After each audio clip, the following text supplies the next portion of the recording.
Now I'm prepared. So I'm going to start. Hey folks, are you there? Let's learn English. Bienvenue, on apprend l'anglais avec Rihanna, qui n'est pas à présenter justement. Elle était dans une interview et elle a répondu à une question. Now I'm prepared, so I'm gonna start.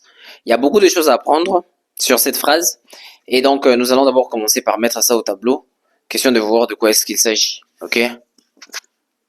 Elle dit now I'm prepared. Prepared. Prepared. Voilà. So, I'm gonna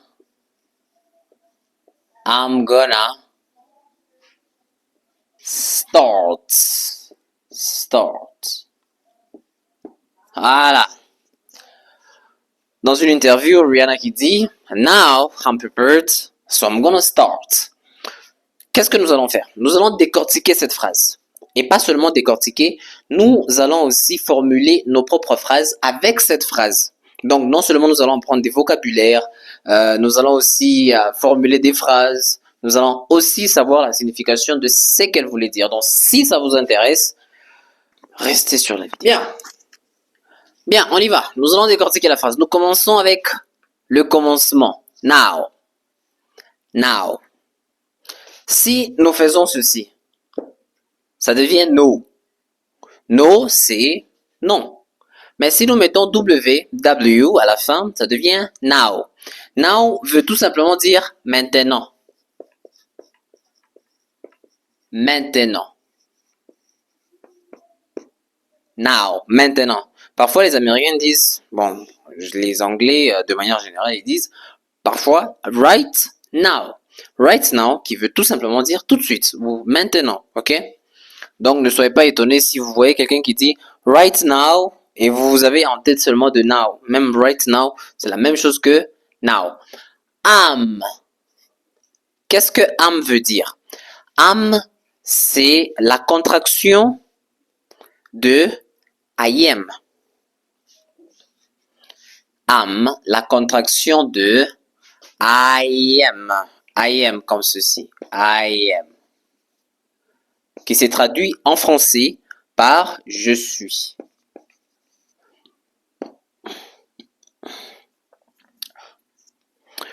Donc, le verbe être au présent, en anglais, on dit I am. You are, is, she's, we are, they are. Avec la contraction, ça sera am, you're, is, she's, we're,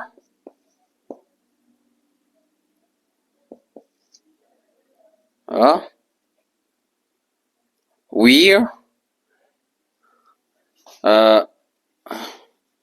voilà, we're, et puis there, comme ça. C'est la même chose. Donc, you're, c'est la même chose que you are. His, c'est la même chose que he is. She's, c'est la même chose que she's. We're, we are. There, they are. You got it? On continue. Am, j'ai dit, je suis. Prepared. Prepared, voilà, je plaisante. Ce n'est pas prepared, c'est vrai que c'est écrit pour nous les francophones, en tout cas, c'est écrit prepared, n'est-ce pas? Ouais. Mais bien sûr, en anglais, on va pas dire prepared, on va dire prepared. Prepared. Ça, c'est le participe passé du verbe to prepare. To prepare veut tout simplement dire préparer. Ce n'est pas préparer, hein? Ce n'est pas préparer les condiments, les aliments. Non. Préparer les condiments, les aliments, là on dit to cook. Quand vous préparez quelque chose à manger, on utilise to cook. I cook. Je prépare. I cook fish. Je fais du poisson, ok? Donc, mettez ça en tête. Si vous préparez quelque chose à manger, vous utilisez to cook. Mais si vous êtes peut-être en train de vous apprêter pour aller quelque part, vous vous apprêtez pour faire quelque chose, là on dit to prepare. You got it? Donc, I'm prepared, je suis préparé. Préparé. Comme c'est Rihanna, donc c'est une femme, on met là-bas de et accent. So, qu'est-ce que so veut dire? So veut tout simplement dire donc. Donc. So, donc. Je vais vous donner un exemple avec so. So, you are genius. Donc, t'es un génie. So what? Alors quoi? Ok? Nous avons I'm gonna start. J'ai expliqué par ici, c'est la contraction du verbe to be, I am, qui signifie je suis. Donc, on reprend là-bas, je suis gonna. Gonna, c'est quoi? Gonna, c'est c'est une manière un tout petit peu informelle de comment est-ce que les anglophones parlent de nos jours. Les anglophones sont, en tout cas surtout les Américains, sont très informels. Ça les arrive vraiment d'être informels et on ne peut rien faire, on ne peut que s'adapter. Ok? Il faut pas me poser la question de savoir non pourquoi est-ce qu'ils sont informels. J'ai aussi trouvé ça. Voilà. Donc, gonna. Qu'est-ce que gonna veut dire? Nous avons d'abord, il faut comprendre que gonna, ça. Il faut d'abord comprendre que gonna, c'est le verbe to go. Ok?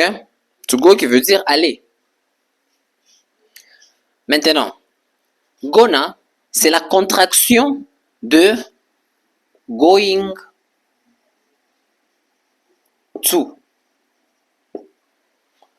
Gonna, c'est la contraction de going to. Le verbe aller au présent, on dit I go. Je vais, ok? Je vais. I go. Je suis en train d'aller, tout comme je vais. En anglais, on dit I'm going to.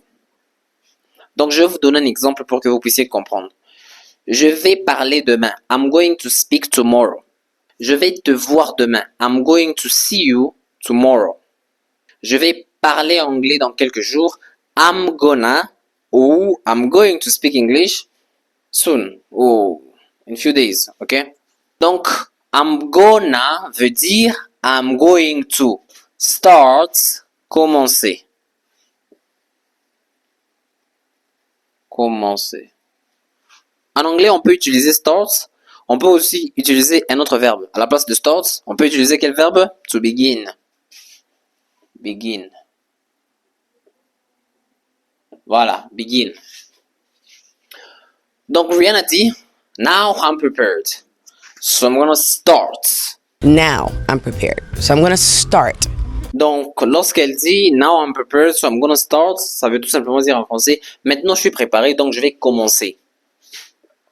Je pense qu'elle parlait de la musique. Elle va bientôt rentrer dans la musique, en tout cas, sauf imprévu. C'est ce qu'elle a dit, hein? Ah, voilà. Avant de terminer, cliquez sur le lien pour vous procurer le livre L'art subtil de parler anglais sans blocage. C'est un livre qui vous permet d'apprendre l'anglais par vous-même, qui vous montre des techniques approuvées, des astuces pour apprendre l'anglais de vous-même, que vous soyez étudiant, entrepreneur, businessman, businesswoman, peu importe. Même si vous n'avez pas le temps, ce livre vous montre comment structurer votre apprentissage. Cliquez sur le lien et procurez-vous télécharger le livre. Et bien avant d'en finir complètement, vous allez aller dans les commentaires et formuler une phrase avec I'm gonna. Et nous allons corriger. Et d'ici là, portez-vous bien. Suivez une autre vidéo qu'on a faite sur Beyoncé où on décortique toujours de la même manière sur cette chaîne. Vidéo.